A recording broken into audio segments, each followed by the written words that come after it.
করি না, আমরা কোন শাসক গোষ্ঠীর রক্তচক্ষুকে ভয় পাই না। এদেশের সুন্নি জনতা, সুন্নি উলামায়ে কেরাম, সুন্নি পীর মাশায়েখ একত্রিত হয়েছে এই সুন্নি জাগরণকে রোখার সাধ্য কারো নয়। আমরা আজকে এই সমাবেশ থেকে বাংলাদেশ সরকারের মাননীয় উপদেষ্টাকে শ্রদ্ধার সাথে আহ্বান জানাতে চাই, এদেশের সুন্নি জনগণ শান্তপ্রিয়।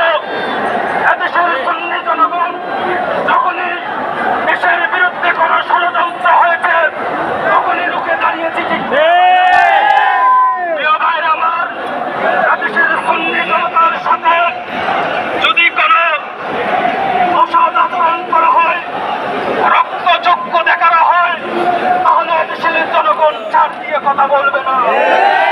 প্রিয় ভাইরা আমার, এদেশের সুন্নি জনতা আজকে নারায়ে রিসালাতের স্লোগান দিয়ে রাজধানী ঢাকাকে যেভাবে প্রকম্পিত করে তুলেছে, আমার মনে হয় এদেশের বাতিল শক্তি, স্বাধীনতার বিপক্ষে শক্তি, সে জামাত হেফাজতের অন্তরে আগুন ধরেছে। ঠিক কিনা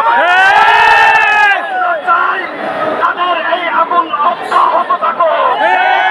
আমরা রাজপথে আছি, আমরা রাজপথে থাকবো ইনশাআল্লাহ। যখনই এদেশের শীর্ষস্থানীয় উলামায়ে কেরাম জিহাদের ময়দানে ডাক দেবে, আমরা তৎক্ষণাৎ ঝাঁপিয়ে পড়বো ইনশাআল্লাহ। আমাদের এই গণজোয়ারকে কেউ রুখতে পারবে না।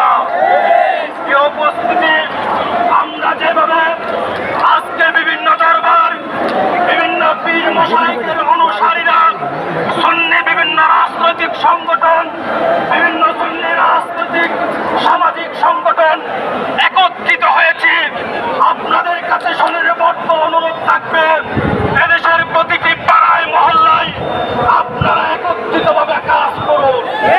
আমরা বিচ্ছিন্নভাবে কাজ করতে চাই না, আমরা বিচ্ছিন্নভাবে হয়ে থাকতে চাই না, আমরা একত্রিত হতে চাই। আমি আপনাদেরকে গ্যারান্টি দিচ্ছি, প্রতি পাড়ায় মহল্লায়, প্রতি শহরে আমরা সমস্ত সুন্নি পীর মাশায়েখ, প্রতিটি দরবার, প্রতিটি সুন্নি অঙ্গনের জনগণ যদি একত্রিতভাবে কাজ করতে পারি, তাহলে দেশের প্রতিটি পাড়া মহল্লা বাতিল মুক্ত করতে পারবো। আপনাদের সর্বাঙ্গীন সফলতা কামনা করে, আজকের এই সমাবেশের সফলতা কামনা করে আমাদের জাতীয় নেতৃবৃন্দ বক্তব্য রাখছেন। জাতীয় নেতৃবৃন্দের বক্তব্য শ্রবণ করার অনুরোধ জানিয়ে সমাবেশ শেষ পর্যন্ত অবস্থান করে আমরা যাতে জাতিকে জানান দিতে পারি এদেশের সুন্নি জনতা সংখ্যাগরিষ্ঠ, এদেশের সুন্নি জনতা সংখ্যালঘিষ্ঠ নয়, আমরা সংখ্যাগরিষ্ঠ। যারা জামাত হেফাজতি আছে তারা সংখ্যালঘিষ্ঠ। সুন্নিরা যদি একবার রাজপথে নামে তাদেরকে আর দমিয়ে রাখা যাবে না। শুভেচ্ছা মোবারকবাদ জানিয়ে আমার বক্তব্য এখানে শেষ করছি।